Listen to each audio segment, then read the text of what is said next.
Hello, and thank you for logging in for another session of our trustee training series. This is topic number 5 of our 8-part series put on by the North Dakota State Library.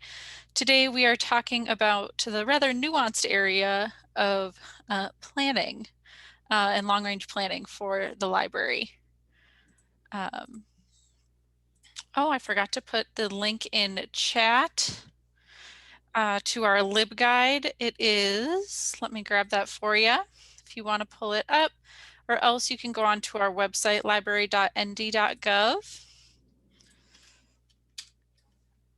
Click on Services for Libraries and Education, scroll on down to North Dakota Library Board of Trustees, and you will get to the same link that I just gave you. Into my disclaimer that I am Abby Evak, Public Library Specialist at the State Library for the past 3 years, and most importantly, I'm not a lawyer. Anything I say is not considered legal advice. Please discuss all legal questions with your local attorney. Long-range planning, also called strategic planning, is one of the topics that people at the State Library talk about absolutely most with libraries. It is our top training topic. In 2020, I personally answered at least one strategic planning question a week, and I did a search of my stats, and I've had over 150 instances of strategic planning questions since 2017. So it's a heavy topic, and it really is worth the time and effort that is being put into it. Planning at its core is looking at where the library currently is as it stands today and what the library is doing. Taken all of the facets of that library, so the collection, the staff, the programs, the tech, the building, its community involvement, and then looking at the larger community and that community's needs, and then tying those things together to define the library's goals, mission, and vision into the future. It's a hefty and big project, but it can be pretty easy and straightforward. I don't ever want to intimidate anybody by making it sound like you have to be the New York Public Library and do this really giant process. It really depends on the size of your library and your community, how big the library board wants this project to be, but then what everybody wants to take away from the plan and the planning experience. Whatever effort you put in, the project or the plan will be better for that. Planning it's really vital to your library's development so that the library doesn't just sit and become stagnant and old. Your library needs to grow and adapt to the community. You know this. We all know this, but I think it bears saying and is worth saying. So we're going to look at strategic or long-range planning, which is the library of the whole. Technology planning, which looks at the technology needs of the library users and staff, and then disaster planning, lest there is something really horrible that happens to your library. So a fire, tornado, roof leak, sewer backup, all that fun stuff that I hope never happens to you. We want you to have a plan in case it does.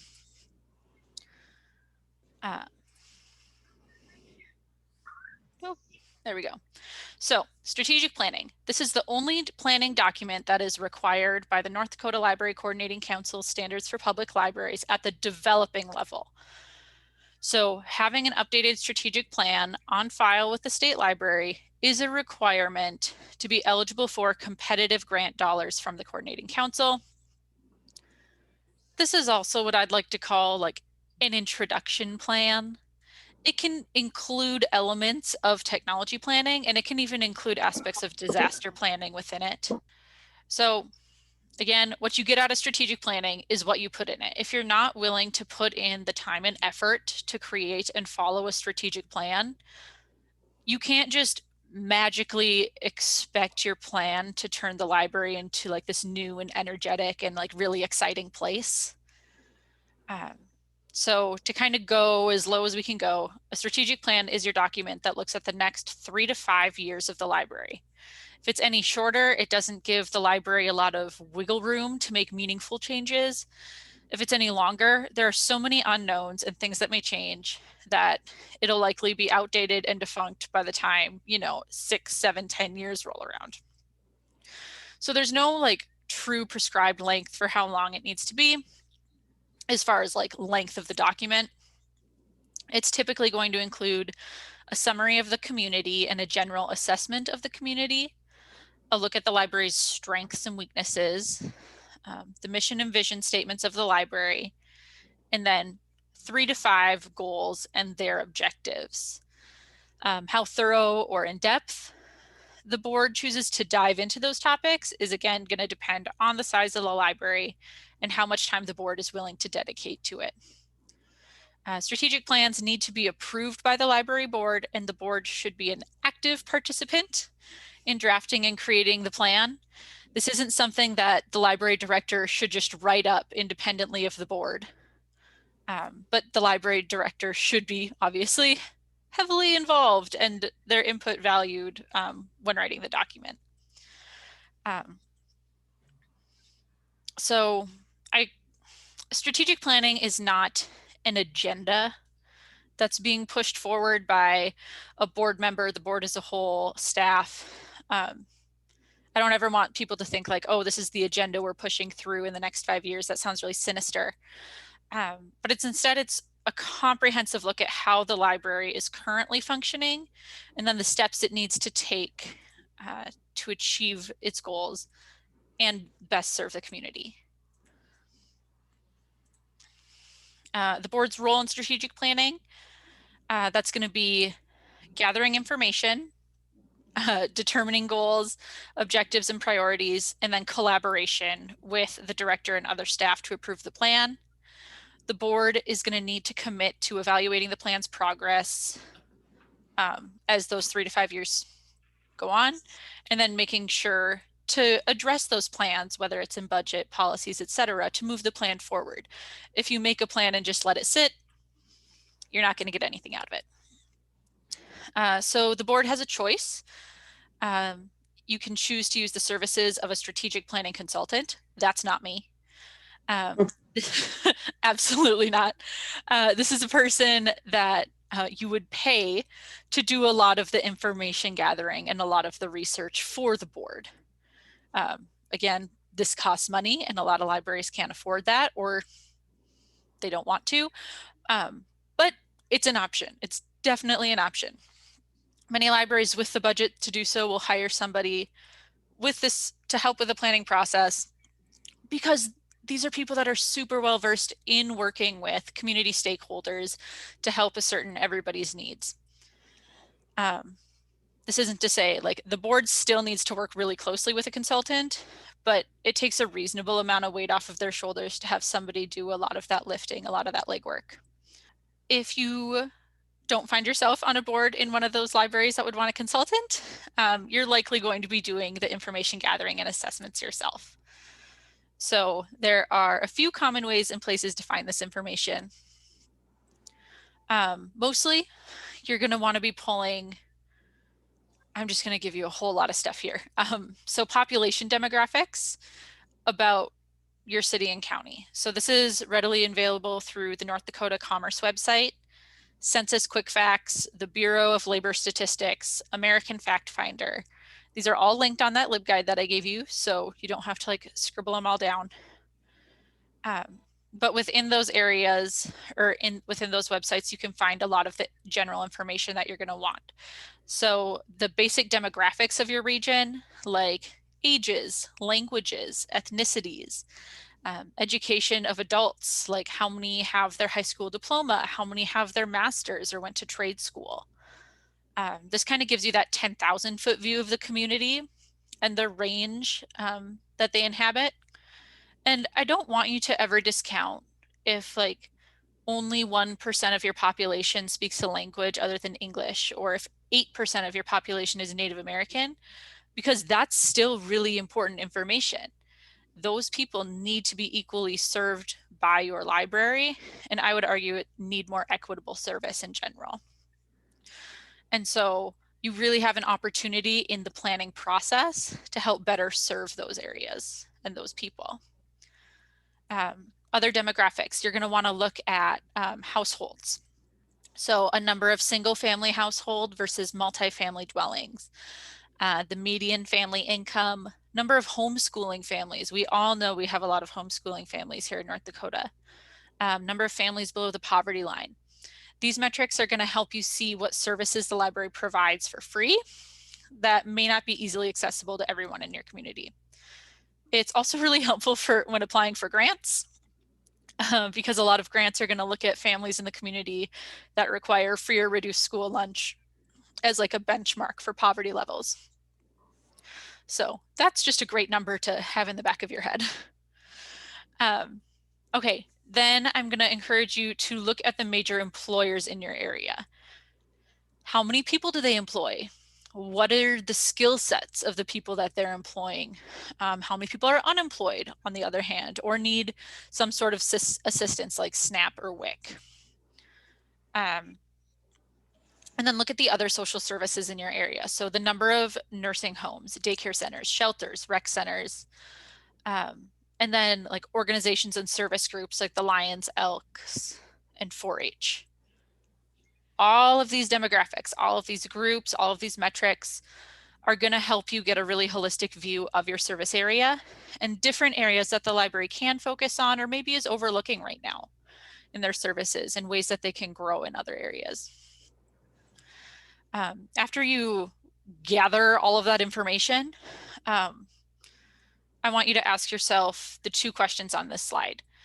How will these things change throughout the year? So for those of you in Grand Forks, what does your summer, what does your city look like in the summer versus during the school year when students are coming and going?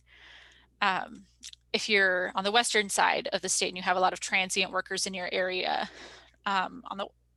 helping on the oil rigs, or again, farm country, people helping during harvest. What do nearby colleges and camps, how do those change throughout the year? For me, you might have a lot of residents going to Arizona or other states during the winter months. Or if you're in a community near a lake or a state park, you're again going to have larger traffic in the summer. These are all things you're going to want to address and make sure that you're serving these different groups of people at the time when they are in your community. And then the second question I want you to ask is how these things are going to change in the next 5 years. So are people generally moving to your area or are they moving away? As the population ages, what's your birth rate? Will there gradually be less and less children in 5 years? Or are there going to be more? Is that growing exponentially? Looking at these factors will help you get a sense of the direction of your community and then how the library can transform with it. At the same time, the board is gathering information about the community. You also want to be looking inwards as well at what the library is doing and then where the library itself can improve. So this is looking at the collection, programs, space, technology, hours, staffing, all that good stuff. Obviously, looking at all of this can be really overwhelming. But a good place to start is looking at the statistics that the library gathers. So likely your library director is distributing stats at board meetings periodically, typically quarterly, maybe monthly, maybe just annually. But look at those numbers and compare them to the community numbers. And that can give you an idea of usage and return on investment for your library services. So what's working? What does the library not need to change? And then what areas are being heavily used, other areas that are being neglected? And then where is there room for growth? See here, next up I have a strengths analysis. So there are a lot of these that you've likely heard of. Most people are really familiar with the SWOT analysis. There's also SOAR and noise. I like that it's called noise. They all have various pros and cons with the same basic goal to help your library look at strengths, opportunities, needs, and challenges. So as a board, you can pick which model you want to follow. It's not mandatory to the strategic planning process. It's just a really helpful tool to help you gauge how the library is doing and then areas for improvement. Again, those are all linked in the LibGuide. A space needs assessment. So that's a really excellent tool that helps the library board and director look at the library space objectively and see how it could be used in new ways. It is also very conveniently a standard at the future focus level of the Coordinating Council standards. So if your board is looking to become a future focused library, you should be completing a space needs assessment every 3 to 5 years. Looking at the library through the eyes of a space needs assessment, it can really help the board envision what the library could be in the next few years.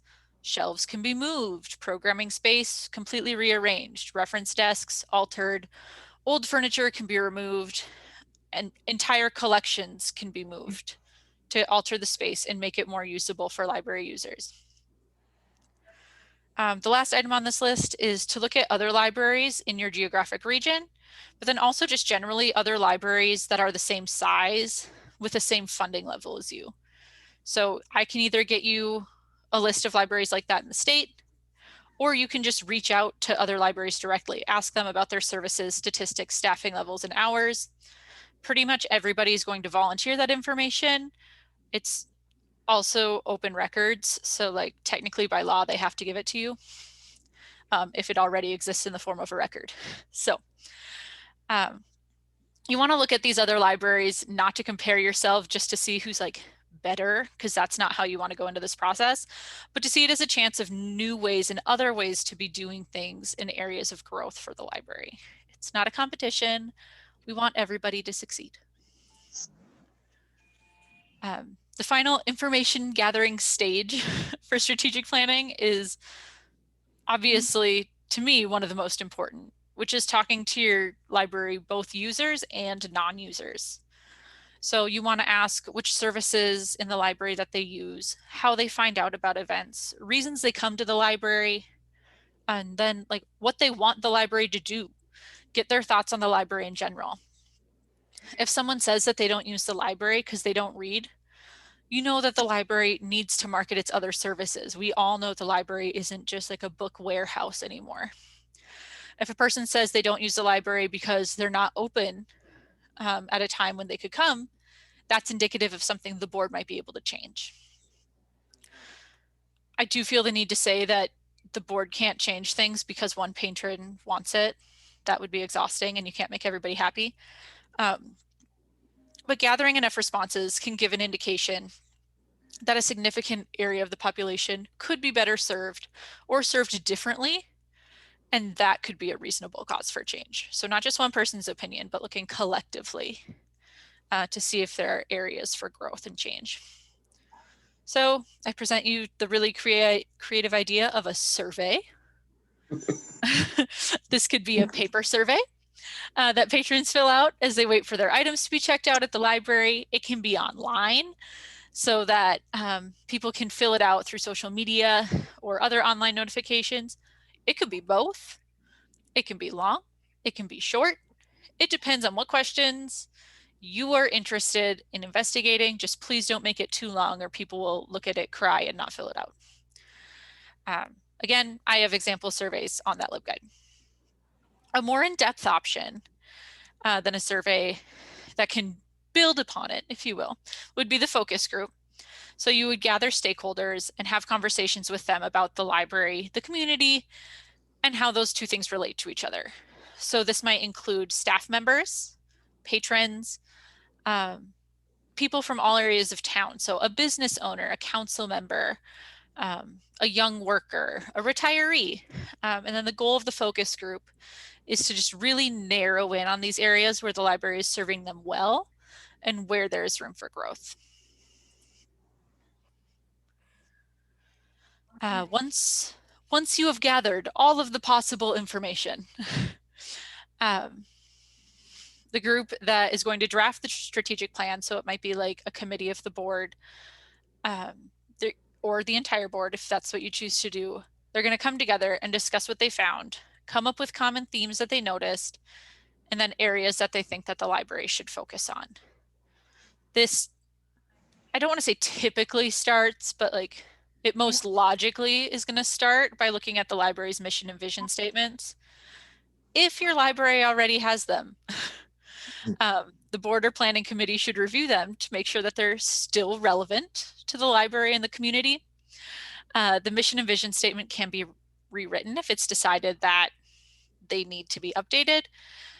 Mission statements should be relatively short and easy to remember, and it reflects what the library is about.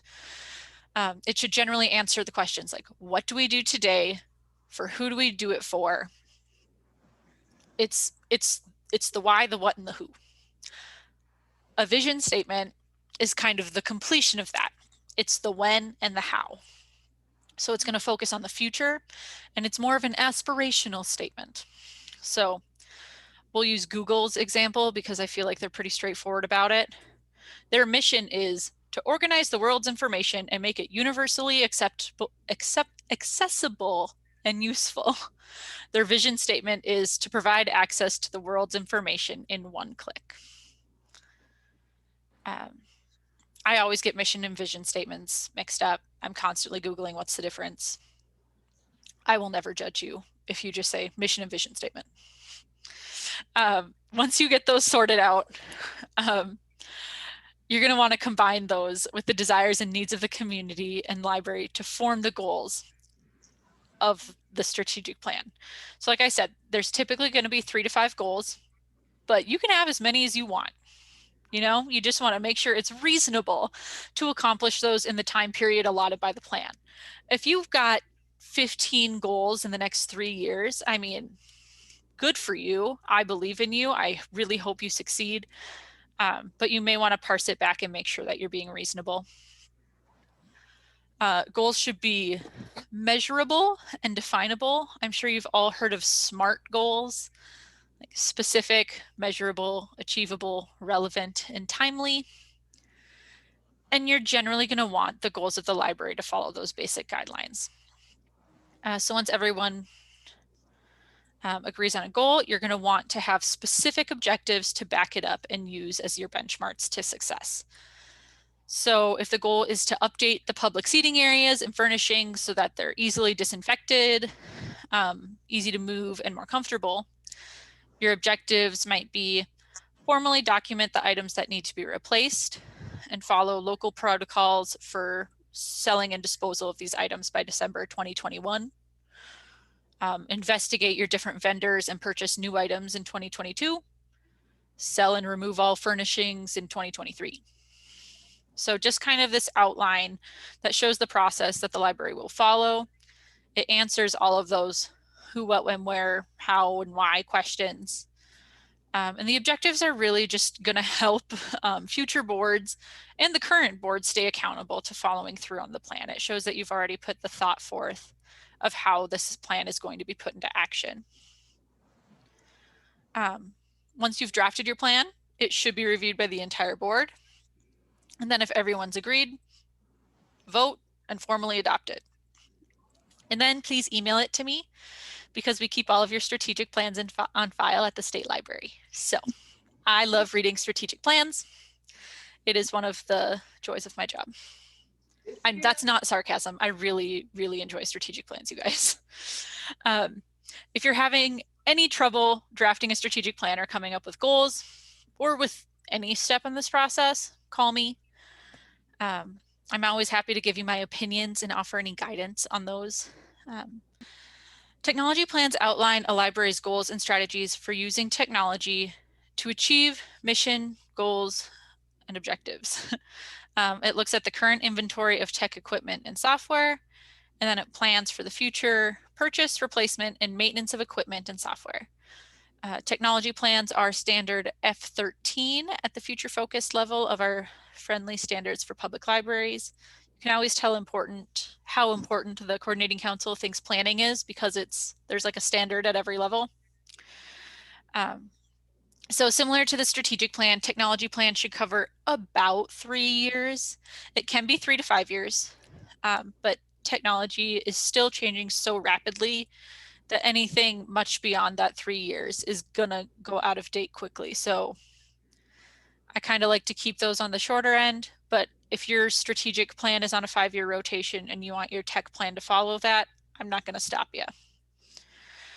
The structure of a technology plan is going to vary a bit from a strategic plan because there's going to be some extra sections that address like staff education and development in regards to emerging technologies. Some people include a technology inventory and an implementation plan. But of course, structure it however you want to. Again, this is not law. This is recommendations and best practices. I will be the first person in line to tell you that all plans need to be functional for their users, which in this case is you, the library board, and the director. But most templates you're going to find are going to include those extra sections to make it as beneficial as possible. So again, I say to you, get out of planning what you put into it, put in the extra work now to really make sure that this plan bears fruit in the future. The main items to focus on in the technology plan, aside from the needs of the community and current users, are going to be items like internet access and internet speed is becoming a really big issue, the speed of the internet. You're going to want to be looking at your routers, your firewalls, and your filtering. And then software. So your integrated library system, the library's website, Microsoft Suite, computer and printer management software, and then there's going to be hardware. So if you have a makerspace or makerspace items, computers, tablets, hotspots, printers, copiers, fax machines, barcode scanners, all of it. Technology is really sneaky. I always forget that barcode scanners and like receipt printers qualify for a technology plan. But like you're gonna have to look at all of the little stuff, right? So look at your operating systems on your laptops. Those are just as important as like this really brand new print management system that everybody's super excited for the library to implement. It's really important thing to evaluate how staff needs are going to vary from patron needs. So do staff have extra permissions or they have additional software that patrons don't have access to? I also recommend that there's a separate Wi-Fi for staff as opposed to patron or public use. During the development of the plan's goals and objectives, you're going to want to be aware that you're not just, this isn't like a grocery list. Don't just make a list of all the technology that needs to be replaced or upgraded. Write a plan for how the library will incorporate technology into the library's services. So I guess, again, you're looking to the future. Look at what you're doing now and how that's going to need to evolve to better serve the community.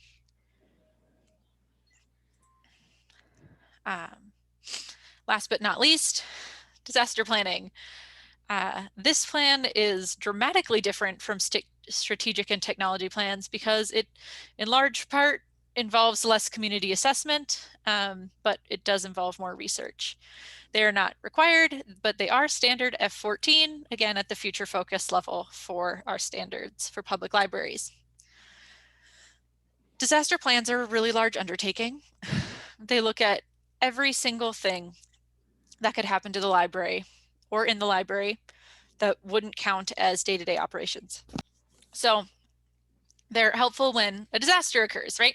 So all of the information that you would ever possibly need is going to be in this disaster plan. So everything from like what the board needs, the commission needs, fire and police departments. The only thing that makes disaster plans really different from other plans is that they don't need to be completely rewritten every 3 to 5 years. They should be reviewed and updated, make sure that they're still like up to snuff. But you don't need to rewrite a disaster plan because if there's a fire, you are largely going to be following that same set of procedures. If there's a roof leak in 10 years, I hope that you're still trying to remove the things from under the leak. I'm sorry if that sounds sarcastic. Also, quite luckily, there's a free resource online called D-Plan that the board or the planning committee that can use to prepare this document. And it walks through every single thing that could possibly go wrong to your library and auto-populates a really friendly disaster plan for you. There's an example and link right on that LibGuide. But if you don't want to use the really easy D plan, here's our nitty gritty. They're a hefty document. They're going to cover things like natural disasters, so fire, blizzard, tornado. What to do if there's an internal emergency, so like if a person is stuck in your elevator, if the sewer backs up, roof leak, power outage. And then like these really extreme things that I really hope never happen, right? Like a bomb threat, active shooters, crime right next door. And then basic human emergencies, so health crisis. The first part of the disaster plan is going to go into detail how to respond to each separate disaster. For a fire, it's going to include like your evacuation plans, your fire extinguisher location, staff procedures and expectations. For a tornado, completely different, sheltering locations. The difference in procedure for if it's a tornado watch or a tornado warning, where you have an emergency kit. What's in this emergency kit? And then other related issues that could happen as a result of the storm. So again, power outages, water leaks. The second part of your plan is going to cover everything else. So what to do with the library collection, the priorities of different areas of the collection. It's going to have your contact information for insurance, emergency services, suppliers, facility information. It's going to have your library's floor plans. It's going to have staff procedures. It's going to have like an appendix of building incident forms. It's bulky. It's a hefty document, which is why I cannot encourage using D-Plan enough. It really is very smooth. I made like a fake library disaster plan just to get a feel for it. And it's so much easier than staring at a blank Word document, I promise you. It really narrows everything down to one document that's easy to manage and very easy to update. The extra good news for you is that it's very likely that your city or county has a disaster plan for their own offices. And if you're a library that is housed in the same office as City Hall, you can probably adapt a portion or most of their disaster plan and then follow those procedures, and then just add library specific instances like collection preservation priorities, and then like who's on the disaster response team for the library to the end of it. That's really handy. A lot of libraries do that.